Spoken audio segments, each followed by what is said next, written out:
അപ്പം നമ്മൾ കുറച്ച് മാമ്പഴം എടുത്തിട്ടുണ്ട്. ഇതൊരു 2 കിലോ മാമ്പഴമുണ്ട്. ഈ മാമ്പഴം കൊണ്ടാണ് നമ്മൾ മാമ്പഴപ്പുളിശ്ശേരി ഉണ്ടാക്കാൻ പോകുന്നത്. എണ്ണം പറഞ്ഞ ഒരു 18 എണ്ണം ഉണ്ട് കേട്ടോ. അപ്പം മാമ്പഴത്തിന് നല്ല വിലയുണ്ട് കേട്ടോ. ഇപ്പോൾ വിഷു ആയ കാരണം. പക്ഷേ വിഷു ആണ് വിഷുവിനിപ്പോൾ ഞാൻ ഊണ് കൊടുക്കണം. അതിന് വേണ്ടിയിട്ട് ഞാൻ ഈ മാമ്പഴപ്പുളിശ്ശേരി വെക്കുന്നത് കേട്ടോ. അപ്പോൾ ഇത്തിരി കൂടുതൽ എടുത്തതാണ്. അപ്പോൾ നമ്മൾ ഒരു 8 പച്ചമുളക് എടുത്തിട്ടുണ്ട്. ഇത് നമുക്ക് ഇത്തിരി അളവ് കൂടുതലല്ലേ. അപ്പോൾ 8 പച്ചമുളക് നമുക്ക് കഴുകി അരിഞ്ഞ് ഇട്ടിട്ടുണ്ട്. ആവശ്യത്തിന് മഞ്ഞൾപ്പൊടി ഇട്ട് കൊടുക്കാം. നമുക്ക് കുറച്ച് ഉപ്പിട്ട് കൊടുക്കാം. കുറച്ചിട്ടാൽ മതി കേട്ടോ.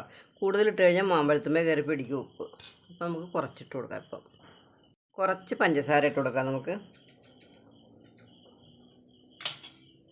ചെറിയൊരു പുളി ഉണ്ട് കേട്ടോ ഈ മാമ്പഴത്തിന്. കുറച്ച് കറിവേപ്പില ഇട്ട് കൊടുക്കാം. ആവശ്യത്തിന് വെള്ളം ഒഴിച്ച് കൊടുക്കാം. ഇത്ര വെള്ളം മതി കേട്ടോ. ഇനി നമുക്ക് വേവിക്കാൻ വയ്ക്കാം. നമ്മൾ സ്റ്റൗ കത്തിച്ച് കൊടുത്തിട്ടുണ്ട്. നമുക്കൊന്ന് അടച്ച് വെച്ച് വേവിക്കാം. വെന്ത് വരുമ്പോഴേക്കും നമുക്ക് തേങ്ങ അരയ്ക്കാനുള്ളത് നമുക്കൊന്ന് ഇളക്കി കൊടുക്കാം. ഇളക്കി കൊടുത്തില്ലെങ്കിൽ അടിക്ക് പിടിക്കും. കരിഞ്ഞു കഴിഞ്ഞാൽ നമ്മുടെ മാമ്പഴപ്പുളിശ്ശേരിക്ക് ഒരു ടേസ്റ്റ് ഉണ്ടാവില്ല. അപ്പം നമ്മൾ അരയ്ക്കാനായിട്ട് ഒരു ചെറിയ നാളികേരം എടുത്തിട്ടുണ്ട്. കുറച്ച് നല്ല ജീരകം എടുത്തിട്ടുണ്ട്. ലേശം മഞ്ഞൾപ്പൊടി, 3 ചുവന്നുള്ളി, 3 വെളുത്തുള്ളി, 3 അല്ലി. അപ്പോൾ നമുക്കിതൊന്ന് അരച്ചിട്ട് വരാം. നന്നായിട്ട് അരച്ചെടുക്കണം കേട്ടോ. നമ്മുടെ മാമ്പഴം നന്നായിട്ട് വെന്തിട്ടുണ്ട്. അതെ, വെള്ളമൊക്കെ വറ്റി. അധികം വെള്ളമൊന്നുമില്ല കേട്ടോ. നമുക്കിനി അരച്ച് കൊണ്ടുവന്നത് ഒഴിച്ചു കൊടുക്കാം. നമുക്ക് ഒഴിച്ചു കൊടുക്കാം. വെള്ളം കുറച്ചിട്ടാണ് നമ്മൾ അരച്ചെടുത്തേക്കുന്നത് കേട്ടോ.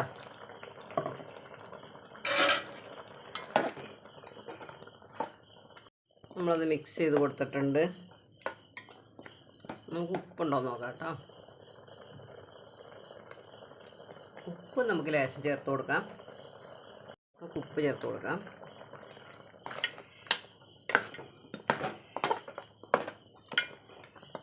നമ്മൾ കുറച്ച് തൈര് എടുത്തിട്ടുണ്ട്. നമ്മുടെ മാമ്പഴപ്പുളിശ്ശേരിക്ക് എന്തായാലും തൈര് വേണമല്ലോ. നമ്മൾ കുറച്ച് തൈര് എടുത്തിട്ടുണ്ട്. നമുക്കിതൊന്ന് മിക്സിയിലെ ജാലിട്ട് നമുക്കൊന്ന് അടിച്ചെടുക്കാം.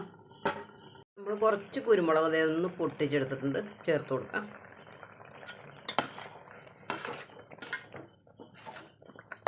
നമുക്കിനി തൈര് ചേർത്ത് കൊടുക്കാം. തൈര് ചേർത്ത് കഴിഞ്ഞാൽ നമുക്ക് തിളപ്പിക്കേണ്ട ആവശ്യമില്ല കേട്ടോ. നന്നായിട്ടൊന്ന് ചൂടായി കിട്ടിയാൽ മതി. ഇത് വെള്ളം കൂടുതൽ പോലെ നമുക്ക് തോന്നുമെങ്കിലും കുറച്ച് കഴിയുമ്പോൾ ഇതങ്ങോട്ട് കട്ടിയാവും. അപ്പം നമ്മൾ മാമ്പഴപ്പുളിശ്ശേരി അതേ ഒരു മൺചട്ടിയിലേക്ക് മാറ്റിയിട്ടുണ്ട് കേട്ടോ. നമ്മൾ അലുമിനിയം പാത്രത്തിൽ ഇങ്ങനെ വെച്ചേക്കാൻ പാടില്ല. പുളി രസമുള്ള ഒന്നും നമ്മൾ അലുമിനിയം പാത്രങ്ങളിൽ വെക്കാൻ പാടില്ല. അപ്പോൾ നമുക്ക് ഇതിൽ വെച്ചാൽ നമ്മൾ ഇതിൻ്റെ വെള്ളം ഉണ്ടെങ്കിൽ വറ്റിപ്പോവുകയും ചെയ്യും. നല്ല ടേസ്റ്റും ആയിരിക്കും. അപ്പം നമുക്കിനി താളിച്ച് കൊടുക്കാം. പുളിശ്ശേരി എന്ന് പറയുമ്പോൾ ലേശം ലൂസായിട്ടിരിക്കണം കേട്ടോ. പിന്നെ ഇത് കട്ടിയായിട്ട് എടുക്കുമ്പോൾ അത് കാളനാവും. മാമ്പഴ കാളനായി മാറും. അപ്പോൾ നമുക്ക് പുളിശ്ശേരി എന്ന് തന്നെ പറഞ്ഞാൽ മതി കേട്ടോ. കുറച്ച് വെളിച്ചെണ്ണ ഒഴിച്ച് കൊടുക്കാം. നമുക്ക് കടുക് ഇട്ട് കൊടുക്കാം.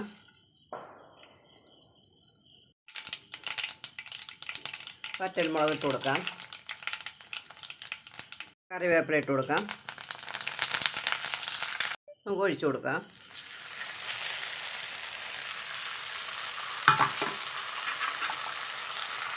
ഒന്ന് ഇളക്കി മിക്സ് ചെയ്തിട്ടൊരു 5-10 മിനിറ്റ് നേരം ഇങ്ങനെ അടച്ച് വയ്ക്കണം കേട്ടോ. അങ്ങനെ മണവും എല്ലാം നമുക്ക് ഇതിലേക്ക് വരും. ഒരു 5 മിനിറ്റ് ഒന്ന് അടച്ച് വയ്ക്കാം കേട്ടോ. അപ്പം നമ്മൾ അടച്ച് വെച്ചിട്ടൊരു 5 മിനിറ്റ് കഴിഞ്ഞിട്ടുണ്ട്.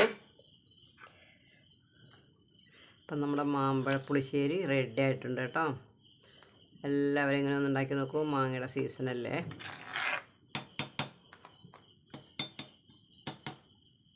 അപ്പം എൻ്റെ ഈ വീഡിയോ സബ്സ്ക്രൈബ് ചെയ്യാണ്ട് കാണുന്നുണ്ടെങ്കിൽ ഒന്ന് സബ്സ്ക്രൈബ് ചെയ്ത് സപ്പോർട്ട് ചെയ്യുക. നിങ്ങൾ ഫേസ്ബുക്ക് പേജിലാണ് കാണുന്നതെങ്കിൽ പേജൊന്ന് ഫോളോ ചെയ്യുക. നിങ്ങൾക്ക് വീഡിയോ കണ്ട് ഇഷ്ടപ്പെട്ടാൽ നിങ്ങൾ കൂട്ടുകാർക്കൊക്കെ ഒന്ന് ഷെയർ ചെയ്ത് കൊടുക്കുക. ലൈക്ക് ചെയ്യുക. നിങ്ങളുടെ കമൻറ്റുകളൊക്കെ ഒന്ന് അറിയിക്കുക. എല്ലാവർക്കും ഒരു നല്ല ദിവസം ആശംസിക്കുന്നു. ടാറ്റാ, ബൈ.